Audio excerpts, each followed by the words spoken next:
Shalom saudaraku yang dikasihi oleh Tuhan.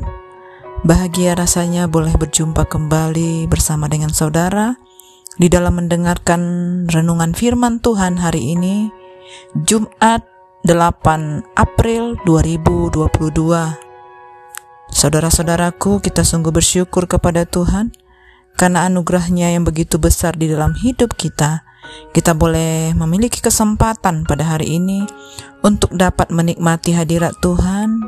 Kita boleh memuji Tuhan, bahkan juga mendengar firman-Nya. Mari kita persiapkan hati kita untuk mendengar firman Tuhan pada hari ini. Mari kita berdoa bersama-sama. Bapa kami yang di surga, sungguh kami bersyukur buat kasih setia Tuhan yang begitu besar bagi setiap kami. Selalu baru setiap pagi. Saat ini kami rindu Tuhan untuk mendengar firman-Mu.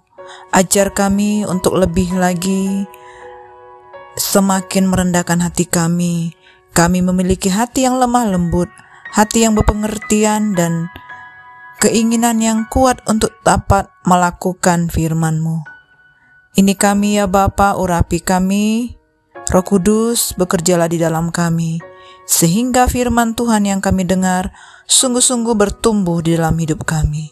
Terima kasih Bapa. Ini doa kami persembahkan hidup kami sepenuhnya hanya untuk Tuhan. Di dalam nama Tuhan Yesus, sama-sama kita katakan, amin. Nah saudaraku, kita akan mendengar firman Tuhan yang berjudul, Carilah Tuhan setiap waktu. Firman Tuhan ini tertulis di dalam Yeremia 21 ayat 1 sampai dengan 10. Mari kita buka Alkitab kita bersama-sama dan kita akan membaca ayat ini. Saya akan membacakannya buat saudara.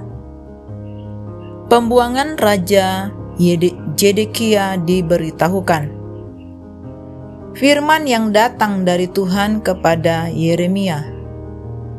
Ketika Raja Zedekia mengutus Pasyur bin Malkia dan Imam Zefanya bin Maaseya kepadanya dengan pesan, tanyakanlah kiranya petunjuk Tuhan untuk kami, sebab Nebukadnezar Raja Babel memerangi kami. Barangkali Tuhan mau melakukan kepada kami tepat seperti perbuatan-perbuatannya yang ajaib, sehingga Nebukadnezar mundur meninggalkan kami. Kata Yeremia kepada mereka, beginilah kamu katakan kepada Zedekia, beginilah firman Tuhan Allah Israel, sesungguhnya aku akan membalikkan senjata perang yang kamu pegang, yang kamu pakai berperang melawan Raja Babel dan melawan orang-orang Kasdim yang mengepung kamu dari luar tembok. Aku akan mengumpulkannya ke dalam kota ini. Aku sendiri akan berperang melawan kamu dengan tangan yang teracung, dengan lengan yang kuat, dengan murka, dengan kehangatan amarah, dan dengan kegusaran yang besar. Aku akan memukul penduduk kota ini, baik manusia maupun binatang. Mereka akan mati oleh penyakit sampar yang hebat. Sesudah itu demikianlah firman Tuhan. Maka Zedekia Raja Yehuda dan pegawai-pegawainya dan rakyat di kota ini yang masih tinggal hidup dari penyakit sampar, dari pedang dan dari kelaparan, akan kuserahkan ke dalam tangan Nebukadnezar Raja Babel, yaitu ke dalam tangan musuh mereka yang berusaha mencabut nyawa mereka. Orang akan memukul mati mereka dengan pedang, tanpa merasa sayang, tanpa belas kasihan dan tanpa ampun. Tetapi kepada bangsa ini haruslah kau katakan, beginilah firman Tuhan, sesungguhnya aku menghadapkan kepada kamu jalan kehidupan dan jalan kematian. Siapa yang tinggal di kota ini akan mati karena pedang, karena kelaparan dan karena penyakit sampar. Tetapi siapa yang keluar dari sini dan menyerahkan diri kepada orang-orang Kasdim yang mengepung kamu, ia akan tetap hidup. Nyawanya akan menjadi jarahan baginya. Sebab aku telah menentang kota ini untuk mendatangkan kecelakaan dan bukan untuk mendatangkan keberuntungannya. Demikianlah firman Tuhan. Kota ini akan diserahkan ke dalam tangan Raja Babel yang akan membakarnya habis dengan api. Saudaraku, dalam bacaan kita, Raja Zedekia mengutus Pasyur dan Imam Zefanya kepada Nabi Yeremia. Raja Zedekia mencoba mencari petunjuk Tuhan atas situasi krisis yang ia alami, yaitu dikepung Nebukadnezar, Raja Babel. Kekalahan sudah di depan mata, dan ia mencari Tuhan untuk mengharapkan mukjizat. Namun, jawaban Tuhan melalui Nabi Yeremia justru sebaliknya. Bukan pertolongan yang akan ia terima, melainkan justru kehancuran. Tidak ada pilihan lain, sudah terlambat untuk bertobat. Bangsa Yehuda hanya perlu menyerah jika ingin bertahan hidup. Dalam tradisi Perjanjian Lama, seorang nabi memiliki peran sebagai perantara dan penyambung lidah Allah kepada umat. Nabi Yeremia telah berulang kali menyampaikan pesan pertobatan, tetapi ia lebih sering diabaikan, baik oleh raja maupun umat Tuhan. Bahkan tak jarang raja-raja zaman dahulu lebih memilih mengangkat dan mendengar nabi-nabi yang sesuai selera mereka. Zedekia bahkan akhirnya memilih jalan kematian, yaitu memberontak kepada Nebukadnezar. Dengan demikian, berakhirlah sejarah kerajaan Yehuda. Allah tidak menghendaki kita berbuat seperti Raja Zedekia yang baru mencari Tuhan ketika sudah terdesak. Seringkali tindakan tersebut sudah terlambat dan tidak memberikan jawaban seperti yang kita harapkan. Coba bayangkan saja, jika kita punya kerabat yang selama ini mengabaikan kita, lalu tiba-tiba dia datang dan meminta pertolongan kepada kita. Apakah kita akan merasa nyaman?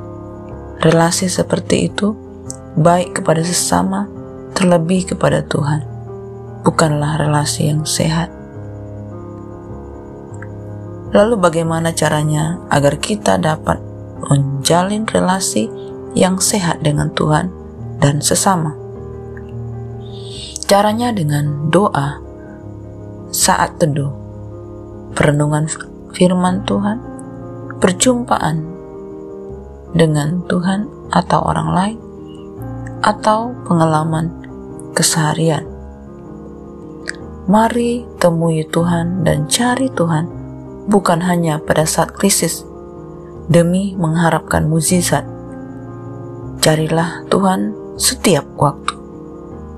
Turutilah firman-Nya dan janganlah kita mengandalkan pengertian diri sendiri. Demikianlah renungan firman Tuhan pada hari ini.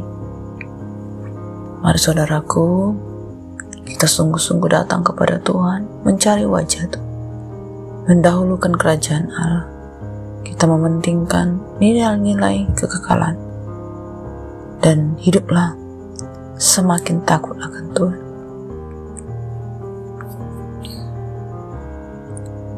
Mari saudaraku, kita lebih lagi meresponi firman Tuhan. Saya sungguh-sungguh mau taat menjadi pelaku firman Tuhan.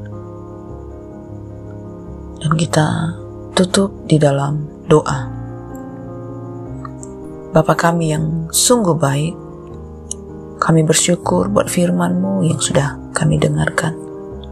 Terima kasih Tuhan, biarlah melalui ayat firman Tuhan ini kami boleh belajar. Kami semakin dikuatkan. Kami semakin teguh untuk mengiring Tuhan.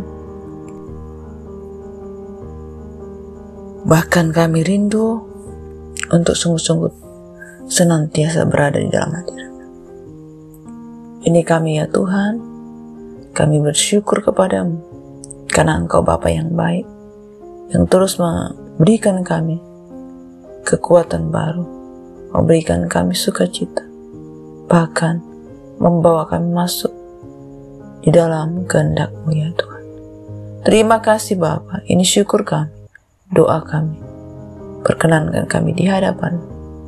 Hanya di dalam nama Tuhan Yesus kami berdoa dan kami bersyukur.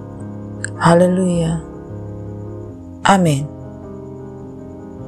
Semangat hari Minggu, semangat pagi, dan semangat beraktivitas saudara-saudaraku. Tuhan Yesus memberkati.